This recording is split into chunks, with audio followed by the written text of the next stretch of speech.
بسم الله الرحمن الرحيم الحمد لله رب العالمين والصلاة والسلام على رسول الله وعلى آله وصحبه ومن تبعه بإحسان إلى يوم الدين اللهم لا علم لنا إلا ما علمتنا إنك أنت العليم الحكيم السلام عليكم ورحمة الله وبركاته. Welcome to lesson number 4 of the video series Arabic Grammar for Understanding the Quran. Now, hopefully you recall that the conjugation of Arabic verbs can be broken down into 3 major classes. Number 1, we can have conjugation for the past tense, al-fi'l al-madi. 2, we can have conjugation for the present tense, al-fi'l al-muDaari. And last but not least, we can have conjugation for the command form, fi'l al-amr. In the past 2 lessons, we talked about the different conjugation rules and patterns that allow us to change any verb, any fi'l, into the past tense, the madi. Now we're going to be moving on to the present tense, al-fi'l al-muDaari. The present tense can be broken down into 3 classes of case endings. We can have al-fi'l al-muDaari al-marfoo, al-fi'l al-muDaari al-mansoob, or al-fi'l al-muDaari al-majzoom. In this lesson, I'm going to be focusing exclusively on al-fi'l al-muDaari al-marfoo, and then in the following lesson, we'll be discussing the mansoob and the majzoom forms.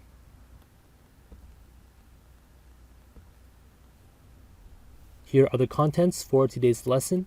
Now, before we dive into conjugation of verbs in the present tense, I want to take a step back and share some strategies that you may find helpful. These are strategies for mastering conjugation, whether you're reviewing the past tense conjugation or learning more complicated conjugation patterns in the future. Hopefully you'll find these strategies to be beneficial. Afterwards, we'll talk about how to conjugate verbs in the present tense into the fi'l al-muDaari al-marfoo tense. And last but not least, we're going to be learning how to negate al-fi'l al-muDaari al-marfoo. So let us begin, inshallah. First off, strategies for mastering conjugation. As a student, these are some concerns that you may have at this point. I understand the conjugation rules, but for some reason they're not sticking in my head, or I need to think for a very long time whenever I see a verb to figure out how it's conjugated. So to help you address these concerns, I decided to offer some strategies. These are strategies that I used as a student to master conjugation, so hopefully you'll find them helpful as well. Basically, there are different ways for you to look at conjugation or creative drills to help you practice conjugation. In combination, all 3 strategies will inshallah help you develop a well-rounded familiarity with the various rules and patterns. What are these strategies? Number 1, visualizing the chart. 2, going forwards and backwards. And 3, what I would like to call the conjugation marathon. Strategy number 1, visualizing the chart. So hopefully by now you've become fairly comfortable and familiar with this verb conjugation chart. For the purpose of review, by column we have organization based on number. So on the far right we have your singular, personal, standalone pronouns and their respective conjugated verbs. In the middle column we have the dual pronouns, which we have not yet learned. And then to the far left we have the plural standalone personal pronouns and their respective conjugated verbs. Now by row we have organization based on person, third person, second person, and first person, as well as organization based on gender, masculine and feminine. So what do I mean by visualizing the chart? Basically, what I would like you to do is train your mind to picture this whole thing in its entirety, except in a simplified form, just like this. Okay, so training yourself to picture this chart. Notice how I've taken away the various headings and subtitles, and I've also taken away the personal standalone pronouns. So what you're left with is a bird's eye view, a complete bird's eye view of everything that is essential. This is all that you need to know. So what this allows you to do is it allows you to use the verb without relying on the personal pronoun. So instead of saying antum fa'altum, notice that if you memorize the chart and you know the position of each verb, the position intuitively tells you that fa'altum is conjugated for the second person because it belongs on the second row. It is conjugated in the plural form because it is on the far left column, and that it is masculine because it is on top. all that information becomes intuitively and automatically tied to the position of the verb. So I strongly urge you to memorize the chart, to be able to visualize it in this way, using this simplified shorthand form. And also in the future, whenever I conjugate verbs, I will be using this version as well. Strategy number 2, going forwards and backwards. So here, what I would like you to do is to list out the pronouns in one column. Huwa, hum, hiya, hunna, anta, etc. And then to the left, list out the associated conjugated verbs. So you would have huwa fa'ala, hum fa'alu, hiya fa'alat, hunna fa'alna, etc.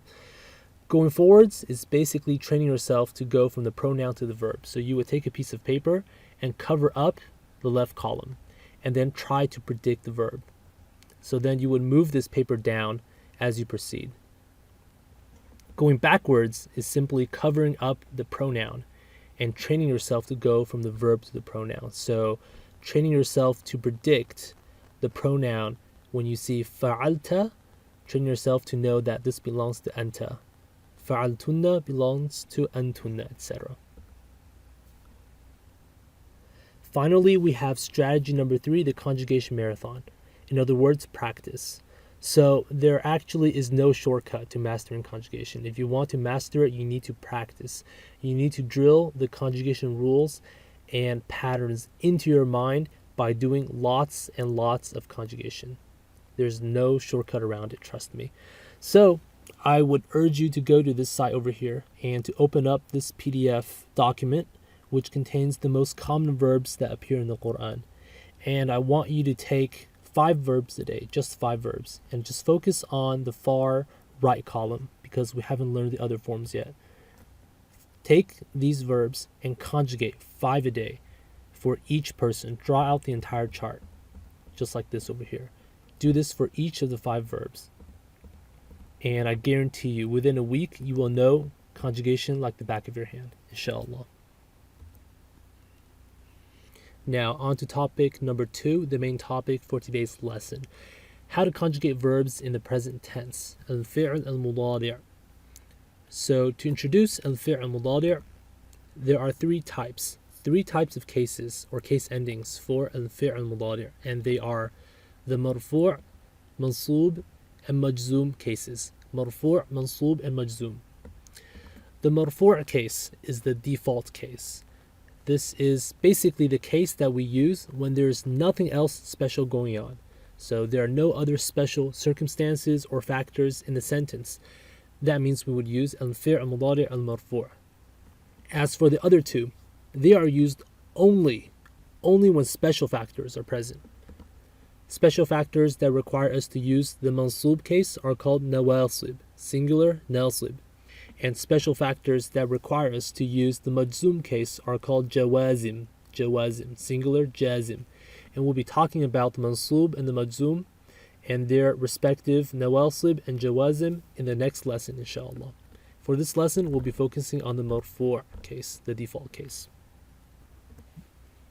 So here we have it again. We have al-fi'l al-muDaari', the present tense, broken down into its 3 major classes or types of cases. We have the marfoo', the mansoob, and the majzoom. So one more concept I want to introduce before we dive into the conjugation rules for the marfoo' case, and that is the concept of markers, the marker. Each type of case in Arabic is characterized by unique markers. So notice how for the verb yaktub, we have a sukoon on the end. The sukoon is the unique marker for the majzoom case. So one way to think about it is because the verb is majzoom, it takes a sukoon.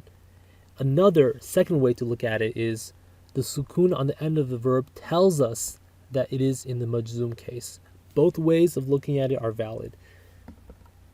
Next we have yaktuba with a fatha. The fatha in this case would be the marker for the mansoob. And finally we have yaktubu with a dhamma on the end. A dhamma would be the unique marker for the marfoo'. The Arabic word for marker is alama, and we'll be talking about the different alamas for all of these different cases in much more detail in future lessons, inshallah. Just want to point you to the fact that these markers exist, and I want you to pay attention to the variability. What does al-fi'l al-muDaari' al-marfoo' really mean? So let me provide some examples to illustrate. Number one, we have adrusu tib. Adrusu tib. The verb here is adrus, which can be translated as I study medicine. So the sentence would mean exactly what it does in English. I'm a med student right now. I'm studying medicine. Example number two, يشعر محمد بالحزن. يشعر محمد بالحزن, which can be translated as Muhammad feels sad. But what is understood from this sentence is the fact that he is feeling sad right now in this present moment. So the verb يشعر means he is feeling sad right now in the present. Last but not least, we have يصلي محمد في الصباح. يصلي محمد في الصباح. Translation, Muhammad prays in the morning. Muhammad prays in the morning. Now, the understanding here is that Muhammad prays every morning, not just this morning, but also yesterday and the day before, into the past. So another translation would be Muhammad would pray every morning. This action of praying is continuous and habitual. So we have several acceptable meanings for al-fi'l al-muDaari' al-marfoo'. Number one, the action is happening in the present. يشعر محمد بالحزن. Number two, the fact that the action is ongoing, continuous or habitual. يصلي محمد في الصباح. He prays every morning as a habit. And number three, which I did not provide an example for, an action that will happen in the future, and usually in the near future. This is also an acceptable meaning of al-fi'l al-muDaari' al-marfoo'. So all three are possible meanings. Just like we did when we learned the past tense conjugation rules, we'll be using the form 1 verb to learn the present tense conjugation rules, because form 1 is very easy to work with. Now, do keep in mind that these rules are patterns. They're general patterns that apply for all verbs, not just form 1. But if you know how form 1 works, the other 9 forms will be fairly simple and straightforward. Just like with the past tense, we'll be using the basic verb fa'ala as the stencil, as the basic pattern on which we will apply our conjugation rules. So the verb yaf'alu, huwa yaf'alu, is in the present fi'l muDaari' marfoo' tense. This means he does.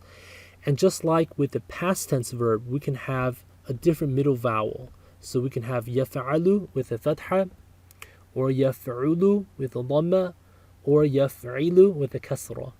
Yaf'alu, yaf'ulu, or yaf'ilu. And this variability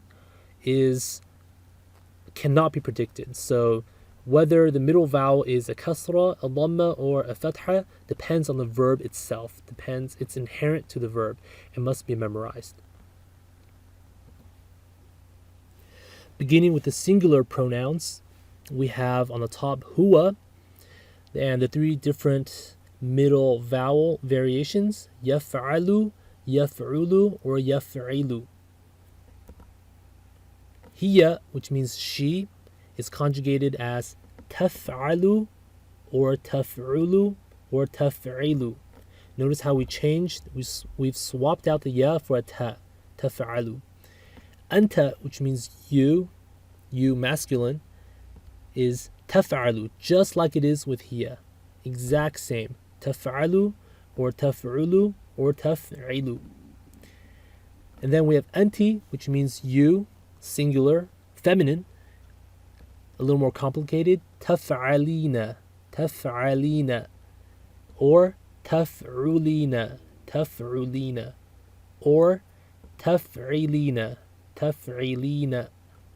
Notice how we have the ta, but then we've added an ina, which gives us a very long conjugation for anti. Finally, we have ana, which means I.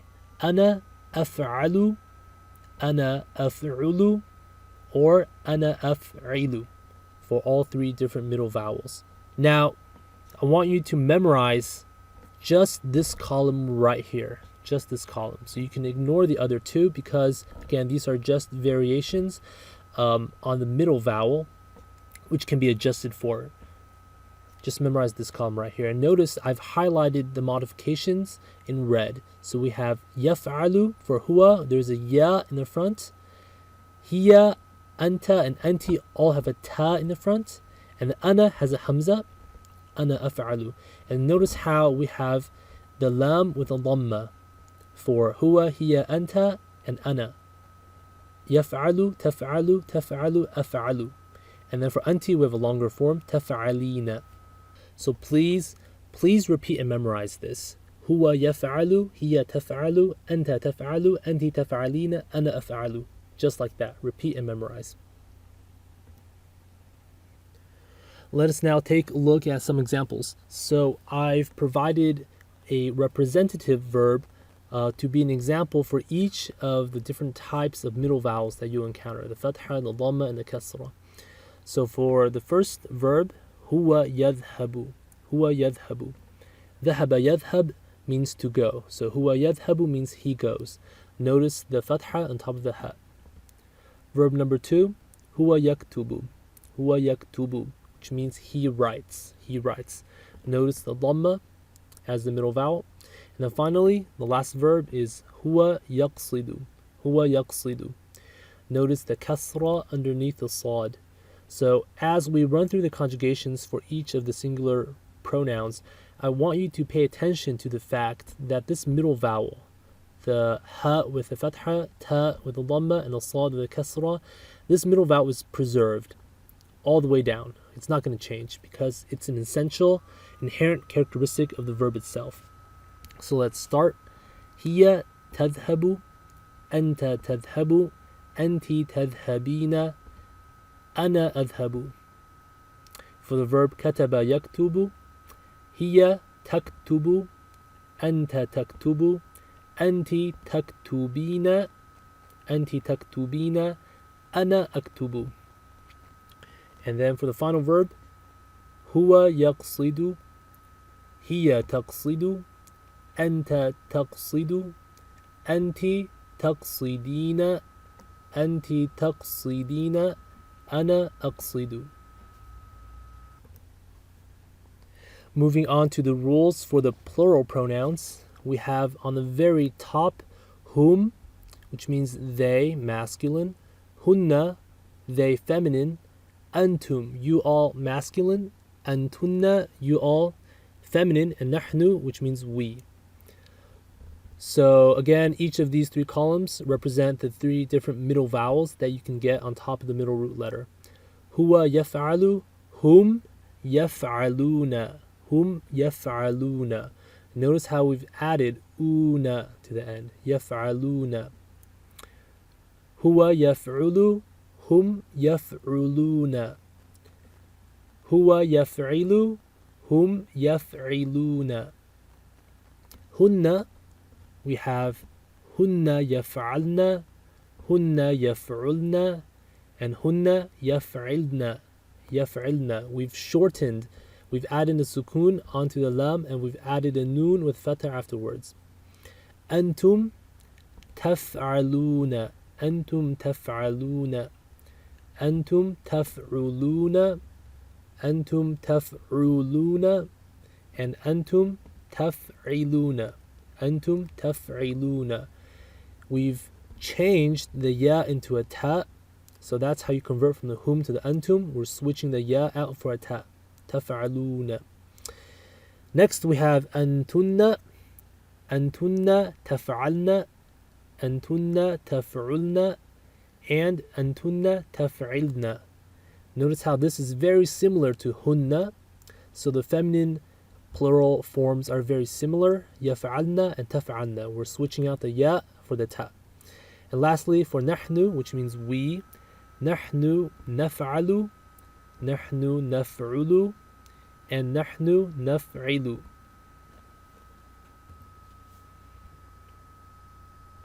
Now I want you to pay attention to the modifications we've made. Hum yaf'aluna, we've added the una to the back, just like we did for antum. So they and you all are very similar. The only difference is the ya and the ta in the front.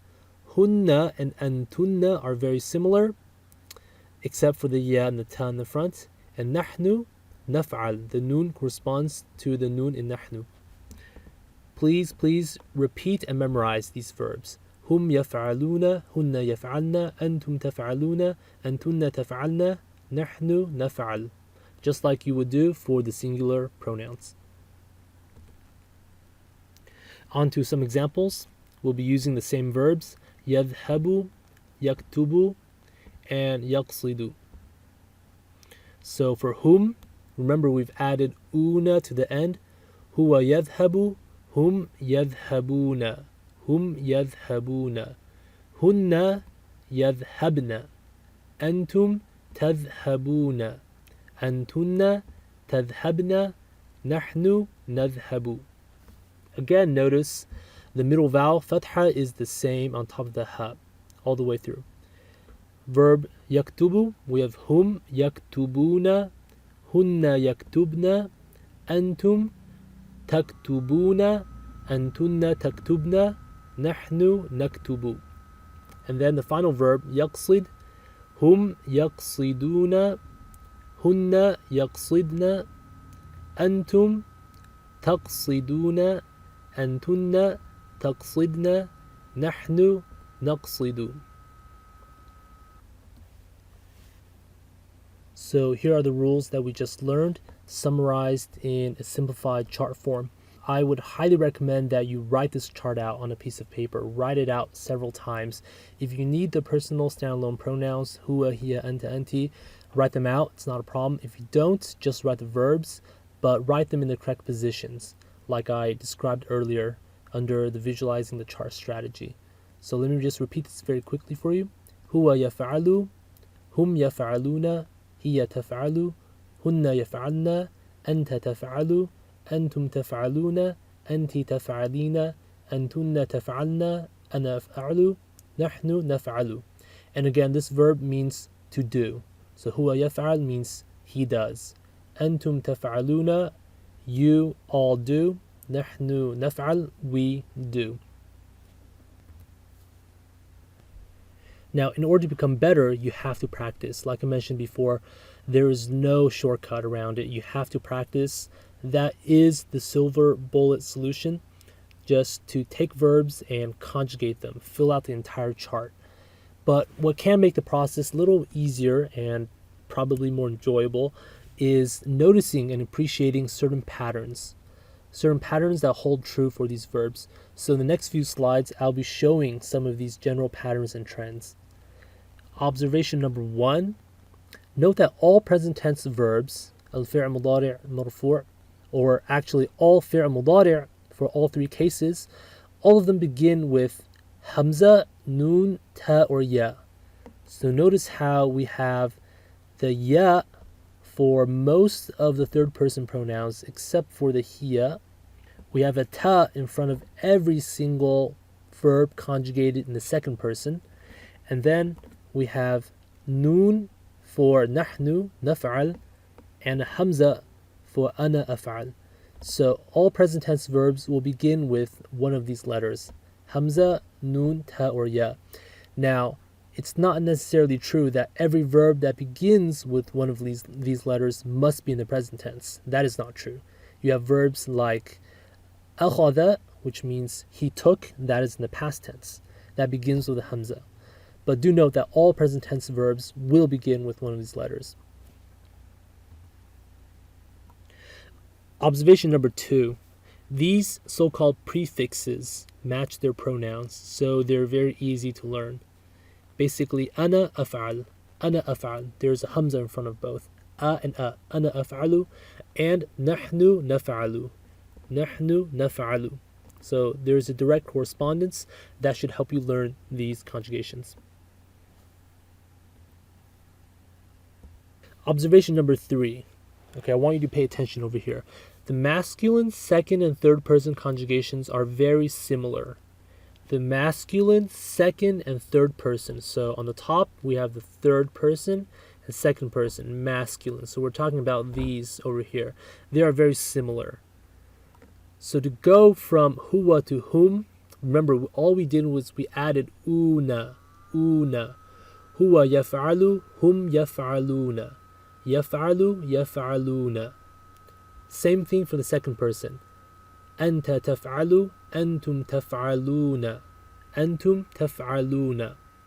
To go from singular to plural, again, just add una. تفعل تفعلون. Observation number 4, a final note. The feminine plural verbs are similar. So by these, I'm referring to hunna, hunna yaf'alna, and antunna, antunna taf'alna. The only difference between them is the ya and the ta. Ya for third person, ta for second person. Technically, these two verbs are fixed. So what I mean is, remember how I talked about al-fi'l al-muDaari', which can be broken down into three classes. We can have marfoo' or mansoob or majzoom. So yaf'alu is the marfoo' case. If we make it into mansoob, we have to change it to yaf'ala with a fatha, or majzoom would give it a sukun, yaf'al. But these two verbs, yaf'alna and taf'alna, are the same. They are fixed, regardless of the circumstances. So we call them fi'l muDaari' without the need for specifying marfoo' or mansoob or majzoom. They are simply called fi'l muDaari'. For every other verb in the present tense, we have to specify, we have to designate what type of muDaari' it is. We have to say al-fi'l muDaari' al-mansoob or al-marfoo' or al-majzoom. But these two, yaf'alna and taf'alna, are exceptions to the rule. And we'll discuss this in a little bit more detail in the future, inshallah. The form 1 verb can have a different middle vowel in its madhi, past tense, and in its muDaari', present tense. What do I mean? Let's look at some examples. Dakhala, which means he entered in the madhi. What's the middle vowel here? We have a fatha on top of the kha. But in the present tense, in the muDaari', it becomes yadkhulu. The fatha has changed into a dhamma. Example number 2, jalasa, which means he sat, has a fatha on top of the middle root letter, but that changes into a kasra when we go to muDaari'. Yajlisu, jalasa yajlisu. Rakiba has a kasra that changes into a fatha, yarkabu. Dafa'a yadfa'u. So in this case, the fatha is conserved. It's the same both in the past tense and in the present tense. Takeaway message is the fact that the middle vowel cannot be predicted. So just because you know that dakhala has a fatha as the middle vowel in the madhi, that tells us nothing about what the middle vowel could be in the present tense. Dakhala yadkhul. It could also be the same, dafa'a yadfa'. There's no way for us to know. And this is why, unlike the other forms, form 1 is trickier. There is no way for us to predict the middle vowel. You must, again I repeat, you must memorize the past and the present tense together as a set. Dakhala yadkhul, just like that. Dakhala yadkhul. You repeat it together. Jalasa yajlis, rakiba yarkab, dafa'a yadfa'. The past and present tense conjugation rules that we learned apply to all verbs. So these are general trends and patterns that apply to all verbs in Arabic. This will become especially apparent when we cover the other verb forms in the near future.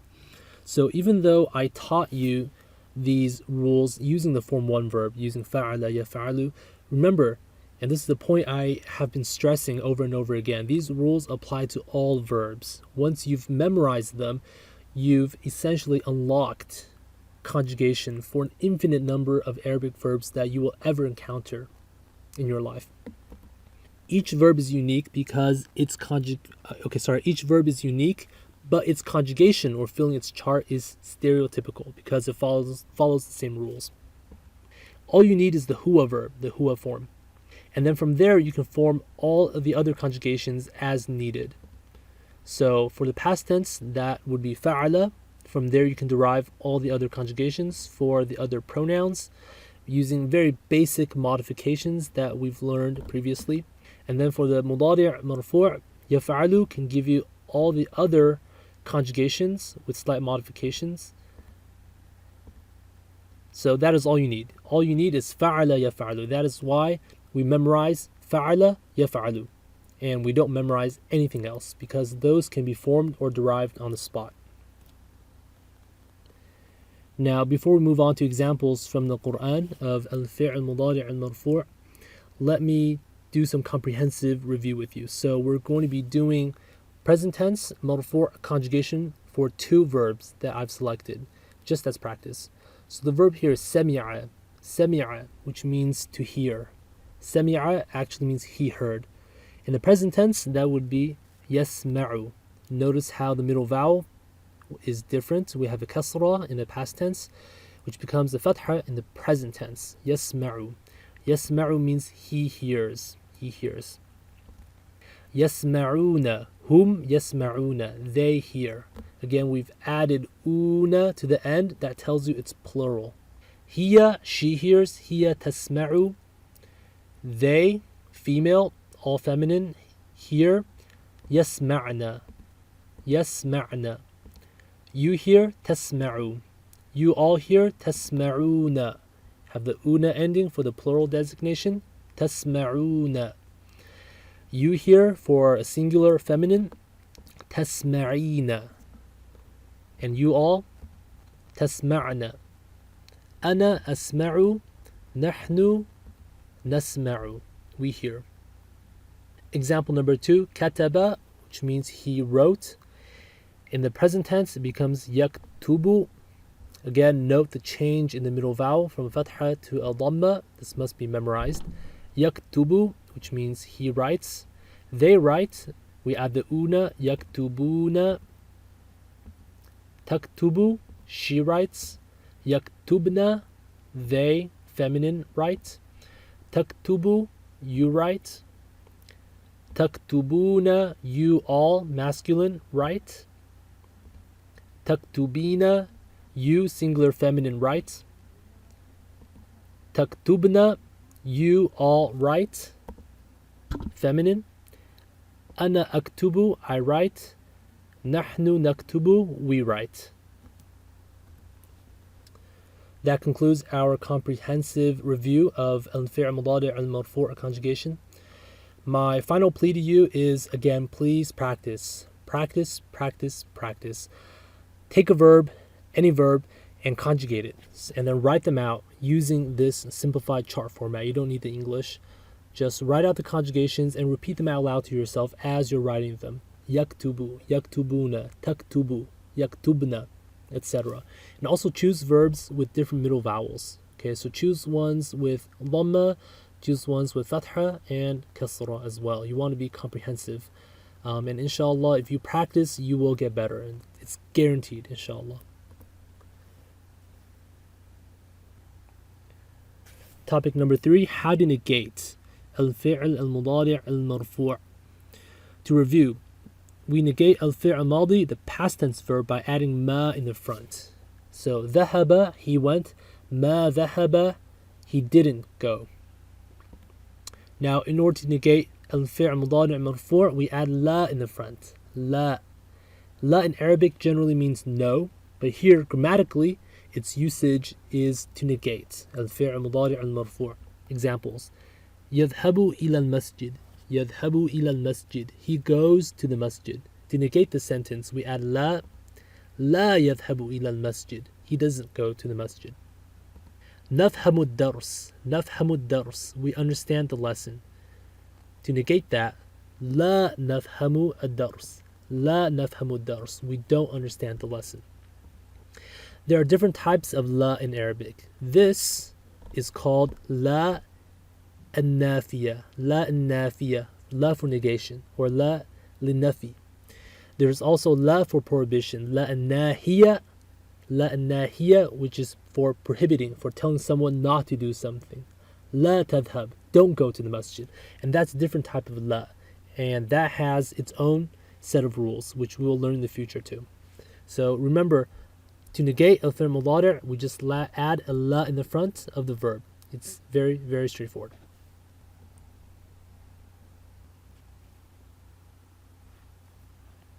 Now let's take a look at some examples of al-fi'l al-muDaari' al-marfoo' taken from the Quran al-Kareem. أعوذ بالله من الشيطان الرجيم. بسم الله الرحمن الرحيم.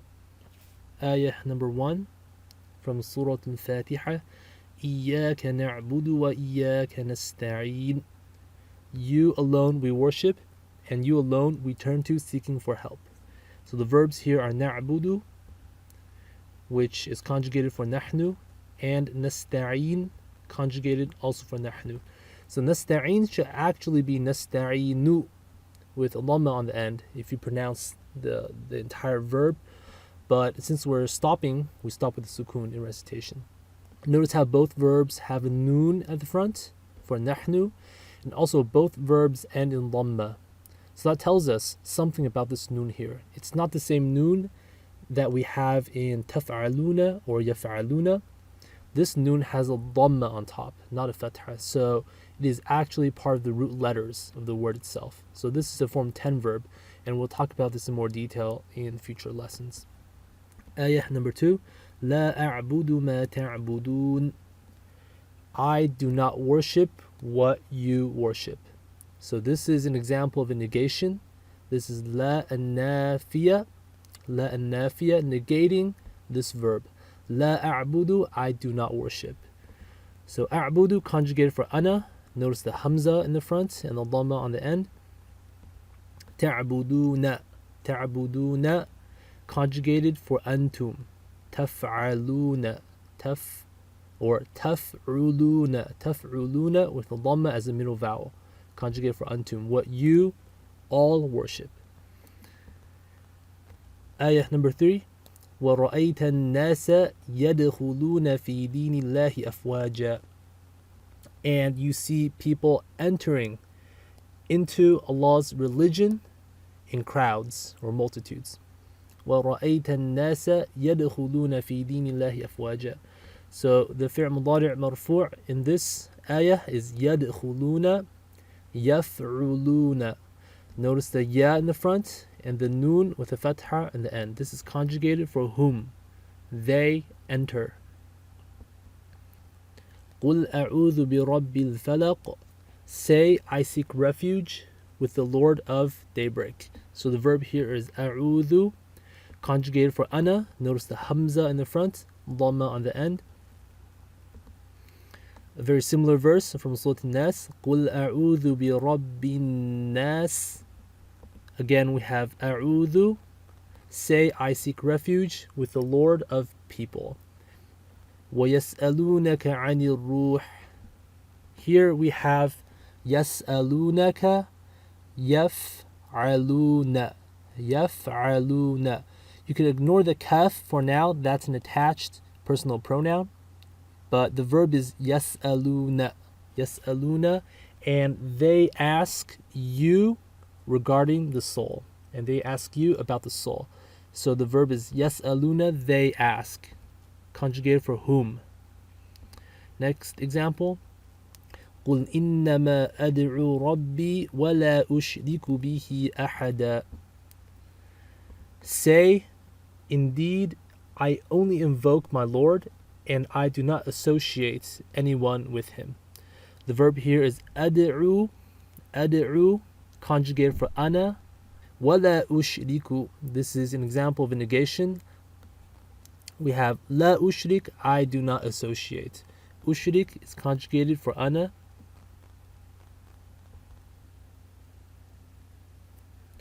Next example, an ayah taken from Surah Al-Ahzab. وَإِن كُنتُنَّ تُرِدْنَ اللَّهَ وَرَسُولَهُ وَالدَّارَ الْآخِرَةَ.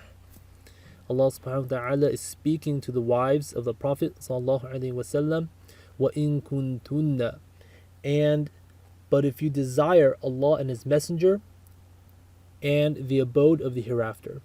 So because the address is to the wives of the Prophet, which is a group of women, we have conjugation for antunna, turidna antunna. Now this verb is slightly trickier because number one, it's an example of a form 4 verb, arada yuridu. And number two, this verb is what we call ajwaf or hollow. So if you couldn't exactly tell that we've conjugated for antunna, don't worry. If you could, good for you. Also note that verbs conjugated for hunna and antunna, the two feminine plural conjugations, are relatively rare in the Quran. Relatively less common, I should say, compared to the other verbs. Next example. وَقِيلِهِ يَا رَبِّ إِنَّ هَؤُلَاءِ قَوْمٌ لَا يُؤْمِنُونَ. And his saying, وَقِيلِهِ يَا رَبِّ, O my Lord, إِنَّ هَؤُلَاءِ, indeed these are a people who do not believe. So here we have an example of a negation, لَا يُؤْمِنُونَ, who do not believe. The conjugation is for whom يؤمنون. وهو الذي يقبل التوبة عن عباده ويعفو عن السيئات ويعلم ما تفعلون. Here we have quite a few verbs. يقبل, يفعل, conjugated for هو. يعفو, conjugated for هو. And يعلم, يفعل, conjugated for هو.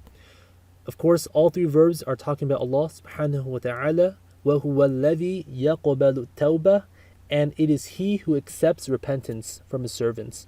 وَيَعْفُو عَنِ السَّيِّئَاتِ, and forgives sins. وَيَعْلَمُ مَا تَفْعَلُونَ, and He knows what you do. So تَفْعَلُونَ, the fourth verb, what you do, conjugated for antum.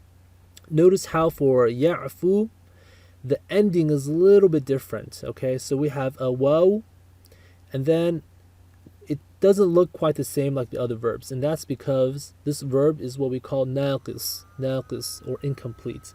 This is an example of one type of irregularity, and we'll discuss this in more detail in the future.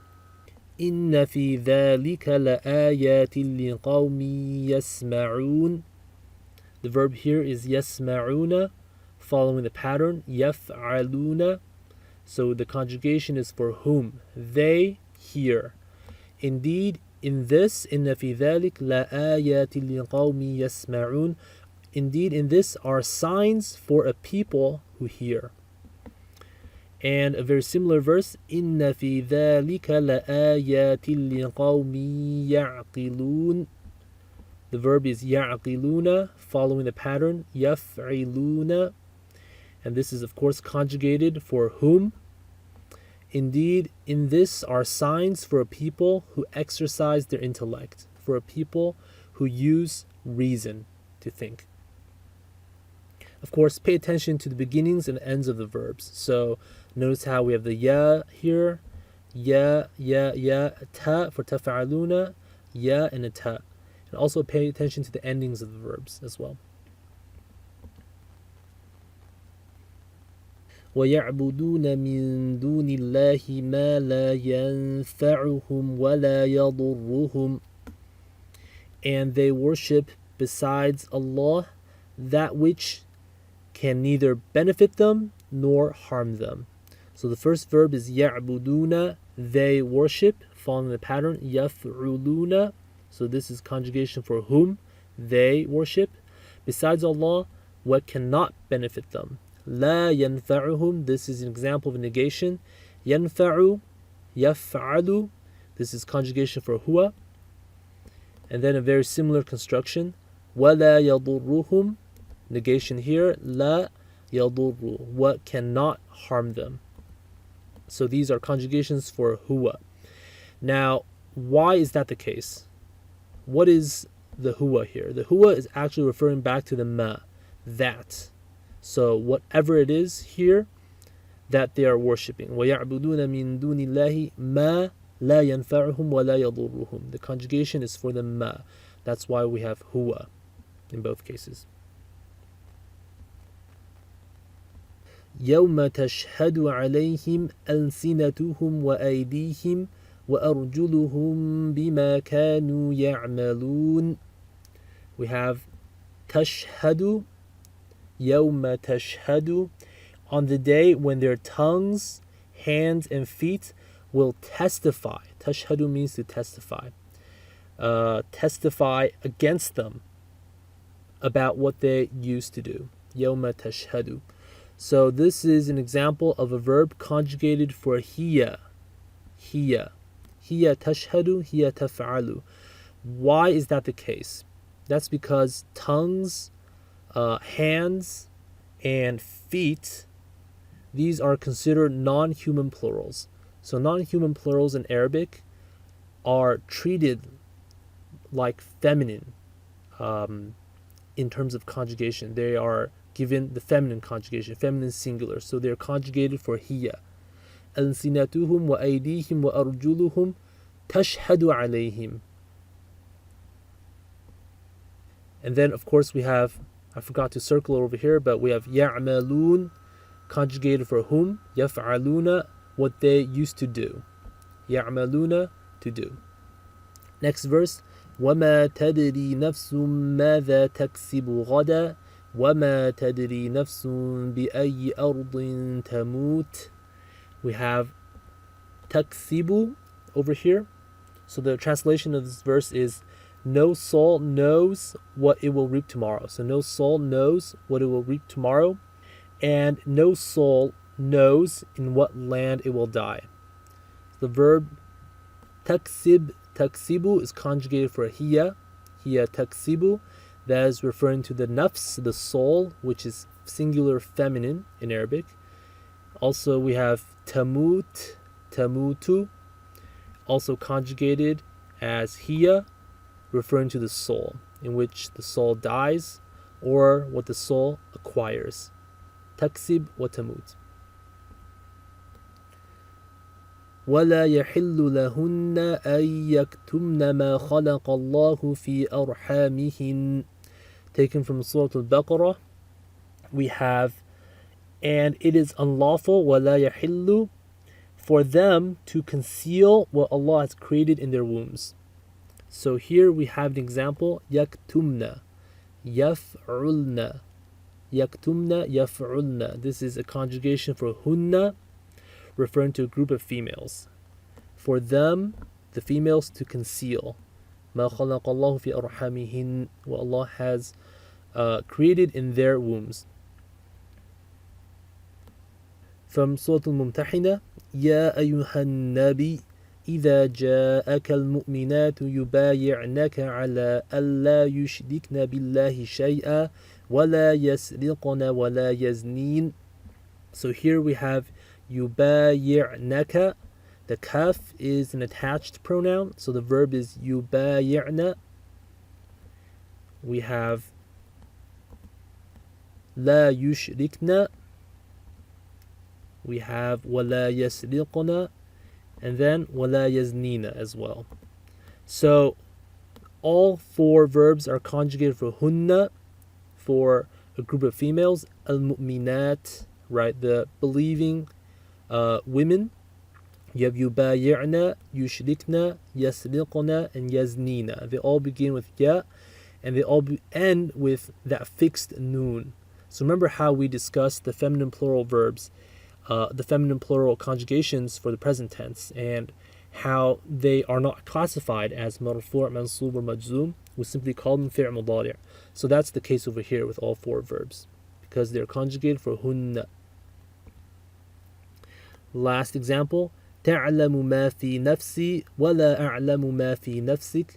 This is taken from Surah Al-Ma'idah, in which the Prophet Isa alayhi salam is speaking to Allah subhanahu wa ta'ala. تعلم ما في نفسي, and you know what is in myself, ولا أعلم ما في نفسك, and I do not know what is in you, what is in yourself.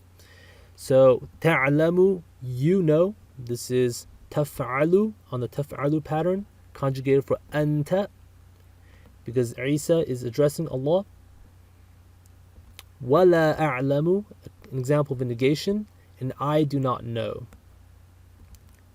So أعلم, أفعل, conjugated for ana. This brings us to the end of lesson number 4. Here is a quick review of what we learned in this lesson. Number 1, we learned that there are some strategies that we can use to become better at conjugation. These include visualizing the chart. So training yourself to picture the condensed, simplified version of the verb conjugation chart without the personal pronouns. Number 2, going from pronoun to verb or verb to pronoun, so predicting one based on the other. And finally, number 3, just plain old practice. We also learned that the present tense is called al-muDaari', and this can be broken down into 3 types of case endings: the marfoo', the mansoob, and the majzoom, based on the presence of various factors, various special factors. And the nawasib for the mansoob, al-jawazim for the majzoom. We learned the conjugation rules for al-fi'l mudari' al-marfoo'. They are as follows. Also note that the marfuu' case endings can either be a dhamma on the last root letter, as is the case for huwa, hiya, anta, ana, and nahnu, or it can be a noon with a fatha, such as in hum and antum and anti, or it can be a noon with a fatha that is fixed for the feminine plural pronouns hunna and antunna. And these forms are fixed and the same for all three types of case endings under al-fi'l mudari'. Finally, we learned how to negate al-fi'l mudari' al-marfuu'. We do this by adding a la in the front, and this is called la an-nafiya. Thank you for watching lesson number 4.